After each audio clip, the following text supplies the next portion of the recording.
Okay. All right. So I'd love for you to comment to me about what you think about these tips. I'd love for you to tell me what you have going on. I'd love for you to ask me questions. I'd love for all of that stuff to go on. We've got like 3 planets in retrograde right now, including our good friend Mercury. Like, stuff goes crazy. Venus just came out of retrograde. It's all kookiness with the planets this whole month. Hey, Jamie. So I think we had a pink moon this month too. I mean, there's a lot energetically going on. Here's how I try to look at that stuff before I get into my negative, keeping negative energy out tips. I want to tell you this.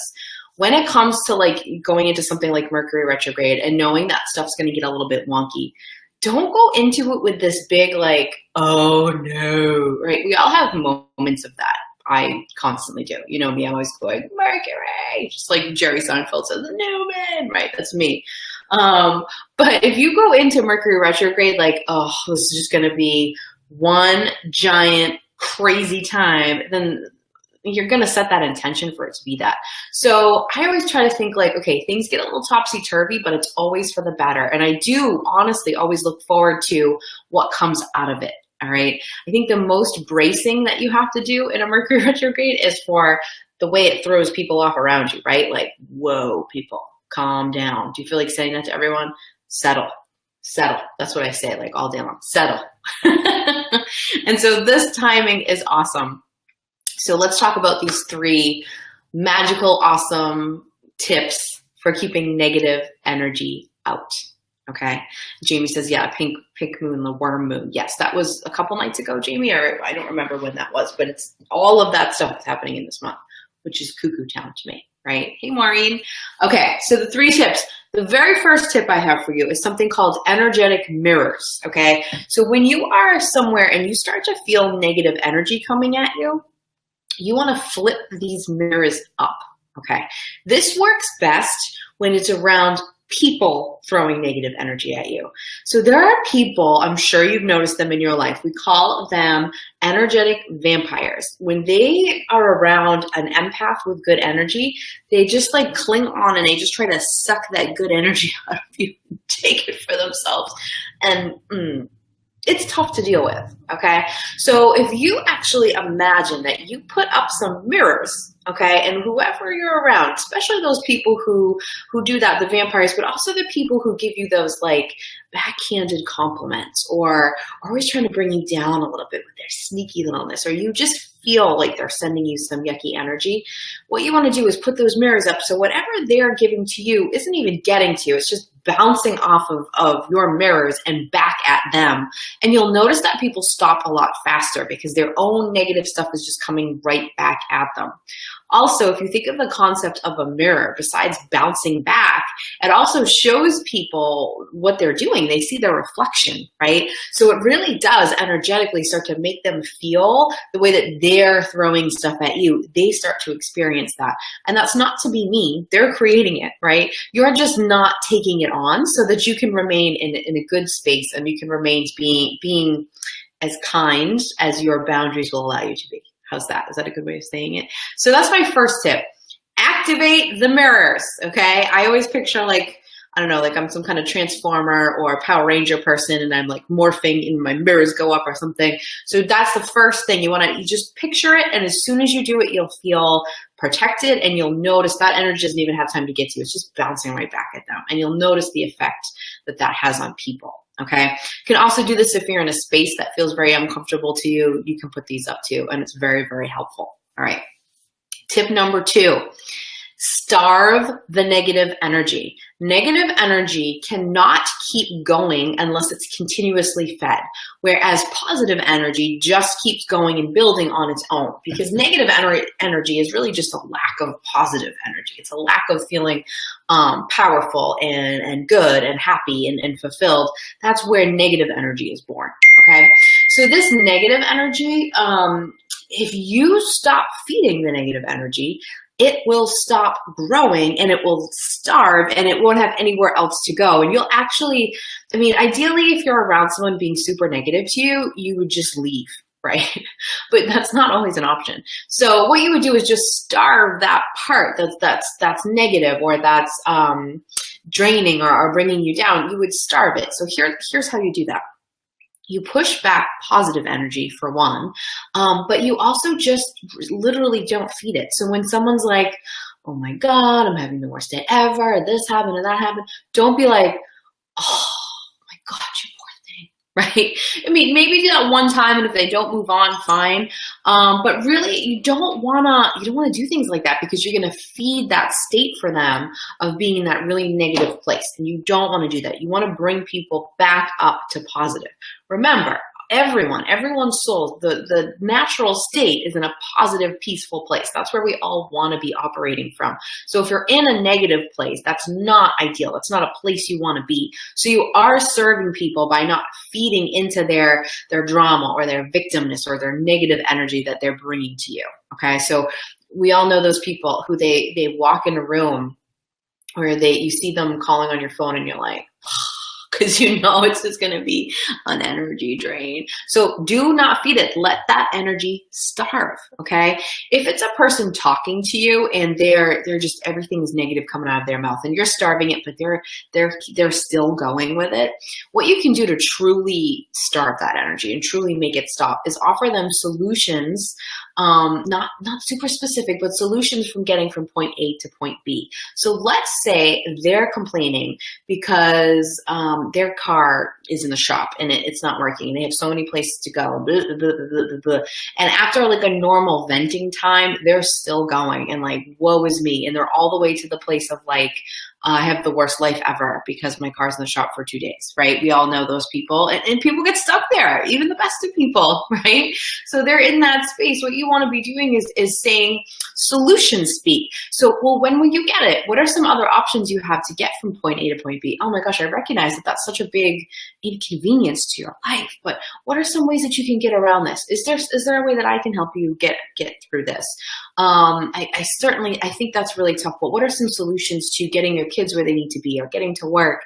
And if that person doesn't choose to take any of these solutions or think in that way, and they go back to the negative space, they're going to have nowhere to go if you're not continuously feeding. Does that make sense? So if you're bringing them to the solution place and they're like, no, I can't make that work, and they're still complaining, and you're going, I think we can find a solution here, and they're still complaining, they're going to get really tired of doing that really fast. And you coming from this positive place, you're going to have a lot more stamina to do that, because positive energy creates more positive energy. Negative energy can't do anything unless it's fed with more negative energy. So just be very careful of that. If you walk into a room or a building and you sense a ton of negative energy in there, starve it. Don't feed it. Don't obsess over it. Don't focus on it. Don't pull it into you to sense it. Instead, send out positive energy. That negative energy will starve in the presence. You could have 500 people all feeling super negative, and you have one person come in and block that out and send out positives, you're going to feel a ripple go through that room really, really fast. And a lot of other people are going to cling on to that positive and lift themselves up. All right, does that make sense? Starve that negative energy from a person, from a building, from a place, from whatever. Starve it, okay? Do not continuously feed it. Do not, let someone stay there. Keep moving through it, okay? Make sense? All right, the last one, I think this is the best one, but the trouble with this one is that you have to do this ahead of time. And sometimes negative energy sneaks up on you, or you notice yourself in a place of negative energy. So doing this after the fact is a little bit harder. But if you can think to do this before you go anywhere or do anything, this is going to make a huge, huge difference when it comes to getting rid of negative energy, or not even allowing it to come anywhere near you at all. Okay. And this is one of my most favorite words, intention. Okay. So whatever you're going to, whatever you're getting ready to do, or whatever is in the future for you, like if it's, you're going to Easter this weekend and you're going to be with your family, or you're going to, you have a doctor's appointment or a dentist appointment, or you got to hang out with some people you don't really like, or you have to do your taxes or whatever. And you're just really like, oh, this is not something I want to do. set an intention before you go, and set the intention to be how you want that experience to go. All right. So when I have to go to the dentist, what I want, my intention is for it to go easy, for me to feel peaceful, for me to come out of it afterwards feeling really great that I did that great self-care, and to be surprised at how easy and effortless and painless that experience was. And then you put that energy forward. You send positive energy to it.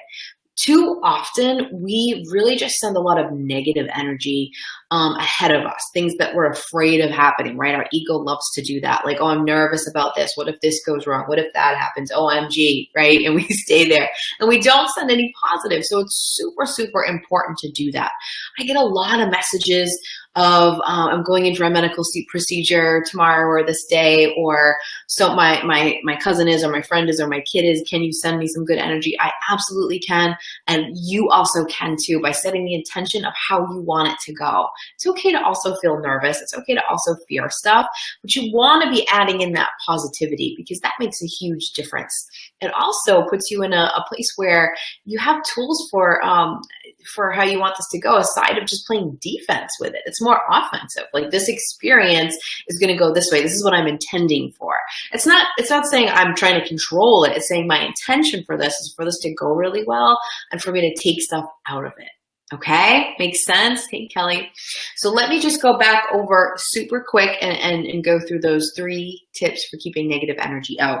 The first one, your energetic mirrors. Activate the mirrors, okay? When someone is putting up negative energy towards you, throwing it at you, when you're in a space that's not so good, put the mirrors up. It'll bounce off, it won't even get to you, and it will go right back at them, and that will cause them to stop. It's not to do that to be mean, it's to stop them, because they'll get a taste of it and they won't like it. Negative energy on top of negative energy will just fall to the ground if it stops being fed. Okay, which brings me to the second one. Starve negative energy. Do not give it attention. Do not bring it into your awareness. Or if you do, try to dismiss it, and instead bring that negative energy to a positive place with those tools that I gave you, where you are either redirecting, you are offering solutions, or you are focusing on something positive to bring into that space. Okay. Lastly, intention. What is your intention for whatever you're experiencing, even if it's something difficult? Maybe you have to have major surgery. My intention is this surgery is going to go well. I'm going to come out of this in a better place. I'm going to, during the procedure, I'm even going to energetically release the block that was in place that caused me to be here in the first place. And I'm going to do a beautiful job with self-care and have time to read and get massages. And eat chocolate, whatever comes to you. But make sure you're setting that ahead of time. Again, too often we're too worried about the bad things and the things that could go wrong, and we send all of that negative stuff ahead of us to where we're going. And you want to be sure that you send positivity as well. Okay. Jamie says, these are great. Definitely need to use them this weekend for Easter gatherings. As sad as that is. It's not sad. Yeah, I get it. You know, sometimes with family, things can be difficult. If you get even better at setting intentions, girl, keep working on it. You'll have the intention that you're only surrounded by family next year that feels supportive and great. Okay, I set that intention last year, and I definitely have that happening this year. Yay! So make sure that you do that too. But yes, so for Easter, it's going to be peaceful. It's going to go better than expected. I'm going to get to connect with these people. I'm going to gain insights onto how I'm different than them and why that's good, and what my level of awareness is that theirs isn't. And I'm going to send a lot of appreciation and love to those people that tend to be difficult, right? And setting that ahead of time is going to make a big difference, even just for your own patience. And James says, or my boundaries. Yes, boundaries. Set an intention that you're going to be a rock star at boundaries this weekend, right? Whatever that is, set that intention and send something positive ahead to the situation. By far the most powerful tool. Try it and report back, because every time I give someone that homework, they're like, wow, that works so good. Oh my goodness. And even if your exact intention doesn't happen, you can have a lot more positivity and positive energy happening around the thing that you were doing. So always a good thing to do. All right, guys, those are my